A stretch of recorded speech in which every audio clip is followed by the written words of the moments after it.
యేసుక్రీస్తు పరిశుద్ధ నామంలో మీకు శుభములు తెలియజేయుచున్నాను. ఆదికాండము 37వ అధ్యాయము 2వ వచనము మొదటి భాగము చదువుకుందాము. యాకోబు వంశావళి ఇది. యోసేపు 17 ఏళ్ల వాడై తన సహోదరులతో కూడా మందను మేపుచుండెను. మనము పరిశుద్ధ గ్రంథం అంతటిని కూడా అధ్యయనం చేసినట్లయితే అనేక మంది విశ్వాస వీరులను చూడగలము. వారి యొక్క జీవితంలో అనేకమైనటువంటి విశేషాలను కూడా మనము అర్థం చేసుకోగలము. ఇక్కడ యాకోబు కుమారుడైనటువంటి మరి ఇష్టమైనటువంటి కుమారుడు, యాకోబు ప్రేమించినటువంటి కుమారుడు యోసేపును మనం ఇక్కడ చూస్తున్నాము. మరి ఆయన వయస్సు 17 ఏళ్ల మరి యవనస్తుడుగా ఉన్నాడు. ఆయన యొక్క విశ్వాస జీవితంలో మనం అనేక విషయాలను కూడా నేర్చుకోగలము. మరి విశ్వాస వీరులను మనం గమనించినట్లయితే అనేక మంది వారి జీవితాలలో దేవునికి ఎంత నమ్మకంగా జీవించారు, దేవునికి ఎంత విధేయత చూపినారు, వారి విశ్వాస ప్రయాణమును ఎలా కొనసాగించినారో మనము చూసినట్లయితే అందులో మొదటిగా ఆనోకును చూడగలము. ఆనోకు విశ్వాసంతో దేవునితో ఆయన నడిచినాడు. నోవకు విశ్వాసము ద్వారా ఎంతో పట్టుదల కలిగి జీవించాడు. అబ్రహాము విశ్వాసముతో దేవునికి ఎంతో విధేయతను చూపినాడు. ఇస్సాకైతే విశ్వాసంతో మరి పట్టుదల కలిగి జీవించాడు. యాకోబు విశ్వాసంతో ఎంతో క్రమశిక్షణ కలిగి జీవించాడు. ఆయన కుమారుడైన యోసేపు విశ్వాసంతో విజయమును మరి కలిగి జీవించాడు. యోసేపు మరి తన జీవితంలో ఎన్ని క్లిష్ట పరిస్థితులను ఎదుర్కొన్నప్పటికీ, ఎన్నో కష్ట సమయాలలో ప్రయాణం చేసినప్పటికీ, ఎంతో ఒంటరితనము ఆయనను వెంటాడినప్పటికీ, ఎన్నో మరి కన్నీటి రాత్రులు ఆయన గడిపినప్పటికీ ఎక్కడ కూడా తన విశ్వాసమును ఆయన విడిచిపెట్టలేదు. ఎక్కడ కూడా అవిశ్వాసమునకు ఆయన తావివ్వలేదు. ఆయన ప్రేమించబడ్డాడు, ద్వేషించబడ్డాడు, ఆదరించబడ్డాడు, దుర్భాషలాడబడినాడు, శోధించబడినాడు. మరి అవిశ్వాసము ఆయన మరి అవిశ్వాసానికి ఆయన తావివ్వలేదు. తనను మరి ఎంతగానో విశ్వసించాడు. పోతీఫరు నమ్మినాడు. అయినప్పటికీ కూడా తన ఇంటిలోనే ఎంతో అవమానమును ఆయన పొందినాడు. తర్వాత ఆయన మరి అవమానించబడ్డాడు, చెరసాలలో వేయబడ్డాడు. చివరికి దేవుడు ఆయనను హెచ్చించాడు. ఎన్ని క్లిష్ట పరిస్థితులలో కూడా ఎక్కడ ఆయన విశ్వాసాన్ని కోల్పోలేదు. ప్రాముఖ్యంగా పాపంతో ఆయన రాజీపడి జీవించలేదు. ఎక్కడ కూడా పాపంతో రాజీపడలేదు. యోసేపు 110 సంవత్సరాలు జీవించాడు.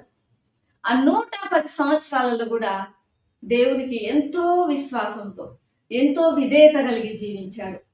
ఏ క్లిష్ట పరిస్థితులు కూడా ఆయనను దేవుని నుండి దూరం చేయలేదు. తర్వాత ఆయన ఐగుప్తు దేశం మీద ప్రధానిగా ఎన్నుకోబడ్డాడు. ఫరో తర్వాత మరి ప్రధానిగా ఉన్నాడు.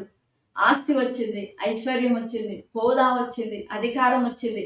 ఇవన్నీ కూడా దేవుని నుంచి ఏది దూరం చేయలేదు. మనకైతే కొంత మరి ప్రమోషన్స్ వచ్చి ఆస్తి అంతస్తులు పెరుగుతున్నవి అంటే బిజీ లైఫ్ అయిపోతుంది. దేవునికి సమయం ఇవ్వడానికి మనకు అసలు ఉండదు. కానీ ఇక్కడ ఇవేవి కూడా ఆ క్లిష్ట పరిస్థితులు ఆయనను దేవుని నుండి దూరం చేయలేదు. ఇక్కడ ఈ మంచి జీవితం కూడా దేవుని నుండి దూరం చేయలేదు. అంటే ఏ పరిస్థితి కూడా ఆయనను దేవుని నుండి దూరం చేయలేదు. ఆయన విశ్వాసం నుంచి ఎక్కడ కూడా తొలగిపోలేదు. తన ప్రైవేట్ లైఫ్ కావచ్చు, తన పబ్లిక్ లైఫ్ కావచ్చు, అది ఏదైనా కూడా ఆయన ఏకరీతిగానే ఉన్నాడు. ట్రాన్స్పరెంట్ లైఫ్ని ఆయన మరి కలిగి జీవించాడు.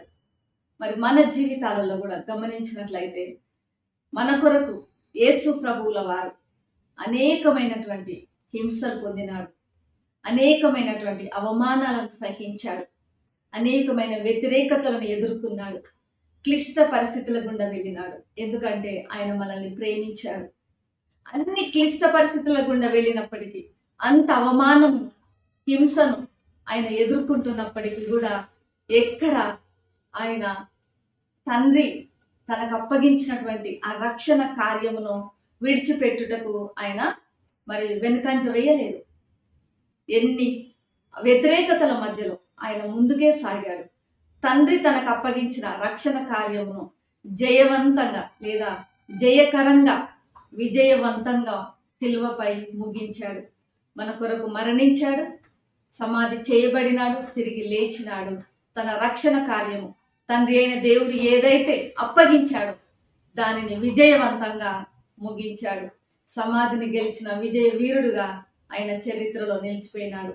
మరి ఈ యొక్క ఉదయకాల సమయంలో మనము పొందవలసిన అవమానాలు, హింసలు, కష్టాలు అవన్నీ కూడా మన తరపున యేసు ప్రభువుల వారే సహించారు. మన పాప శిక్షను ఆయన పైన వేసుకున్నారు. మరి మనల్ని అయితే విడిపించారు.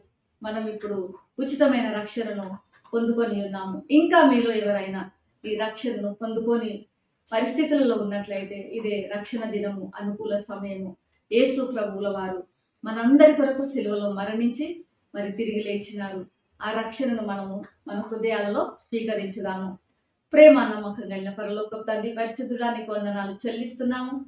ఈ యొక్క ఉదయకాల సమయంలో యేసు ప్రభువా, ఈ వాక్యమును విన్నటువంటి ప్రతి బిడ్డ హృదయాన్ని మీరు తాకండి. ఇంకా ఎవరైనా రక్షకునిగా మిమ్మల్ని అంగీకరించకుండా ఉన్నట్లయితే ఈ యొక్క సమయంలో వారి హృదయాన్ని స్పందించి నిన్ను రక్షకునిగా అంగీకరించుటకు మీరు కృపను అనుగ్రహించుమని, వారిని మీరు దర్శించుమని యేసు నామములో ప్రార్థిస్తున్నాను తండ్రి. ఆమేన్. దేవుడు మిమ్మల్ని దీవించును గాక.